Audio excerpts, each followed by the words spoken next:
Hi friends, నా channel the inter guide కి స్వాగతం.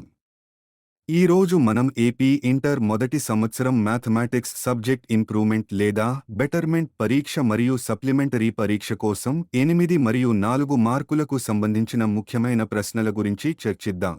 వీడియో చూసే ముందు తప్పకుండా సబ్స్క్రైబ్ చేయండి, లైక్ చేయండి, మీ స్నేహితులకు షేర్ చేయండి.